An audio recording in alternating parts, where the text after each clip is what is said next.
sepse pikërisht relacioni midis këtyre dy kategorive, pra zyrtarëve të lartë dhe grupeve kriminale, prodhon fenomene të tilla siç është dhe rasti aferave të Spakut, në cilin kemi të bëjmë me përfshirjen e drejtoresës së përgjithshme, me përfshirjen e grupeve kriminale, me përfshirjen e zëvendës drejtorit të policisë, i cili merr peng një nga biznesmenët në mënyrë që ai të heqë dorë nga oferta që ta fitojë biznesmeni tjetër, dhe standardi ligjor, Grisela, i vetëm që mundson zhdukjen e këtij fenomeni është zgjidhja ekstreme. Pra pikërisht ajo që ne kemi vënë re në këtë kontekst, pra Spaku, zgjidhje ekstreme do të thotë nëse ky fenomen është i zgjeruar, siç kemi vënë re dhe në raste të tjera, atëherë vetmja zgjidhje është respektimi rigoroz i ligjit nga ana e prokurorisë dhe ndjekja pa arbitraritet dhe në mënyrë sa më eficiente ndaj këtyre subjekteve. Qartë Marsit, nga ana tjetër hetimi tregon se administratorë kompanish kanë kryer dhe transakcione të dyshimta dhe nga ana tjetër kanë përdorur dhe fatura fiktive për të legalizuar këto tendera. Sa i fortë është ky sistem aktual i kontrollit mbi tenderat publik dhe cilat masat ligjore mund të ndërmerren për të parandaluar të gjithë pjesëmarrjen e palishme të kompanive? Shiko, sistemi i tenderimit është sistem online, është tek faqja e prokurimeve publike, e-prokurime ka, siç kemi dhe e-Albanian, kemi dhe prokurime dhe aty ka llogari si për autoritetet kontraktore që hapin procedurat e tenderit, në rastin konkret edhe Akshi, ose organi bleve të përqendruara, ashtu dhe operatorët ekonomik që marrin pjesë në tender. Problemi nuk qëndron Grisela tek mënyra se zhvillohen tendrat dhe tek ligjet e prokurimit, sepse po ta vini re, biznesmeni i cili u mor peng nga grupi kriminal në fjalë, ishte oferta që ishte mundshme të fitonte tenderin. Ai u mor peng pikërisht që të ishte dorë nga oferta, në mënyrë që grupi me strukturën shtetërore të merrte tenderin. Pa do të thotë që nuk është çështje e kuadrit ligjor, është më shumë çështje e përdorimit të pushtetit për t'u imponuar kuadrit ligjor. Pra nuk e merr ai që i takon, sipas parimit të meritokracisë, sipas parimit ligjshmërisë, sipas parimit të aksesit, por e merr realisht ai që ka përdorimin e pushtetit për interesa personale. Nga ana tjetër, Marsit Spak ka caktuar dhe arrest në burg për 2 persona, arrest në shtëpi për 2 të tjerë dhe ndalim të daljes jashtë shteti për disa të tjerë, përfshirë këtu edhe zyrtarët policia ashtu si ti e theksove. Si e vlerëson këto masa nga perspektiva ligjore dhe nga ana tjetër a janë të mjaftueshme për të garantuar në vijim edhe hetimin pa ndikim politik? Masat kanë efekt parandalues, por masat nuk janë garancia e ndëshkimit, sepse një person deri në momentin që dënohet me vendim të formës të prerë, prezumohet i pafajshëm. Madje edhe vetë Spaku në deklaratat që ka për informimin publik ose për shtyp, e thotë në fund të çdo po ta vini një njoftimi që të gjithë masat dhe të gjitha hapat procedurale që ndërmerren nuk kanë vlerë në kuptimin e fajshmërisë, sepse çdo person prezumohet i pafajshëm. Qartë. Marsit, nga ana tjetër, do doja të ndalesha tek një tjetër çështje, tek aktiviteti i Ervin Salianit, ku duket se nga një ran po sfidon deri diku edhe autoritetin e zotit Berisha dhe po krijon edhe fraksione brenda Partisë Demokratike. Si e ke parë gjithë televiziet, a mund thuhet se Partia Demokratike tashmë po ndahet në 2 kampet e kundërta dhe sa e rrezikshme mund të jetë edhe kjo përçarje për stabilitetin e Partisë Demokratike?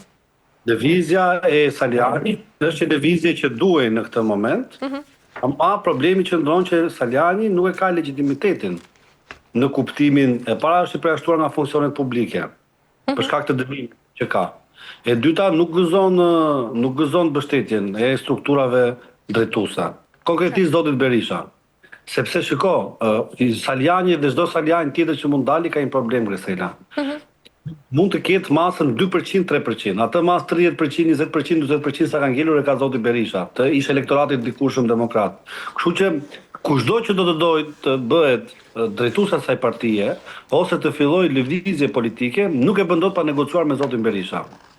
Pra, edhe nuk i duhet Saliu, po dhe i duhet Saliu. Ky është problemi. Qartë. Nga ana tjetër, a mund ta destabilizojë, po them, totalisht Partinë Demokratike dhe ta dobësojë opozitën përballë mazhorancës të gjitha këto lëvizje tashmë që po ndodhin brenda Partisë Demokratike dhe këto zhvillime të fundit?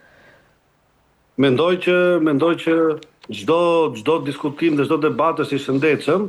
Problemi qëndron në rezultatin dhe në subjektet që iniciojnë atë. Në rastin konkret, a do japi rezultat Salianit ata që e mbështesin? Kjo është pyetja. Mendoj që fakti që kanë ndëshkim penal të formës së prerë, sidomos për kallëzim të rrem, e penalizon. Fakti që është i përfolur në lidhje me lidhje kriminale, në lidhje me funksionar të pushtetit socialist, e bën atë një figurë të delegitimuar. Mendoj që ata që realisht mund të gëzojnë një farë legjimiteti, po marr për shembull zotin Tomro Alizodi, më bën përshtypje fakti mos veprimit të tyre. Qartë. Nga ana tjetër, Berisha ka folur edhe për revoltat e Partisë Demokratike, që thotë se do të ndërpriten vetëm kur ky regjim të arkivohet. Si duhet kuptuar e gjithë kjo strategji, Marsit? Ka 4 vite që flitet për revolta, për mosbindje civile, për revolucione, edhe vetëm gjë që kemi parë është që zoti Berisha rrezihet kryetar dhe që shtura e besnikëve vazhdon. Qartë. Nga ana tjetër, si i ke parë edhe akuzat e zotit Berisha sa i përket dosjes së Ballukut?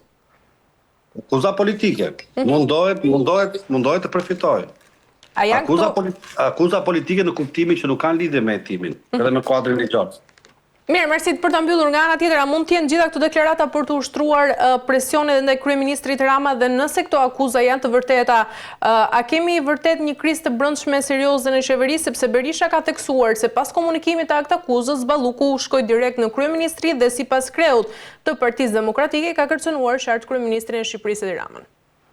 Zoti Berisha ka treguar që ka një imagjinat goxha letrare dhe që ditë krijoj narrativ, problemi është që nuk ditë të japi rezultat. Pra gjithë krimtaria e tij do të ishte e vlefshme dhe legjitime në momentin që kjo krimtari do prodhonte ndëshkim. Ajo që zoti Berisha ka është që mundohet të përndodhin ngjarjet, pra çdo gjë që ndodh, qoftë edhe në kuadrin e arrestimeve të Spakut, qoftë në emërimin e një figure politike, qoftë në shkarkimin e tij. Pion disa histori, sikur të gjithë këta i kanë shërbyer Ramës pra, Rama ka vjedhur pafund nëpërmjet tyre, i ka marrë lekët dhe në fund po i hedh në rrugë, kështu që këta janë thjesht viktima. Jo se janë të fajshëm thot, por që gjithë janë viktima. Fakti që ka këtë lloj amnistie e bën të dyshueshëm rolin e tij. E qartë. Mirë, Marsit, falenderoj shumë për gjitha informacionet, kemi arritur në fund. Faleminderit.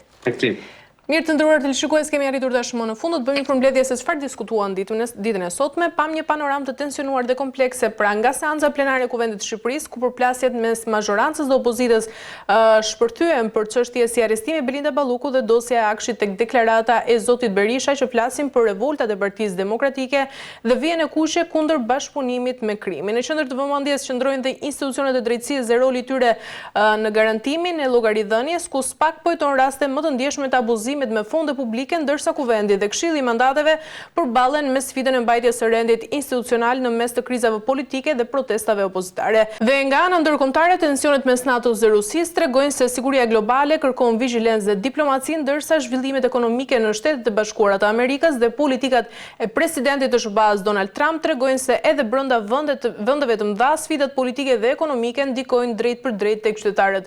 Ne me kaq shpembyllim ditën e sotme, bashkë do të shihemi sërish ditën e hënë. Deri atëherë, mirupafshim.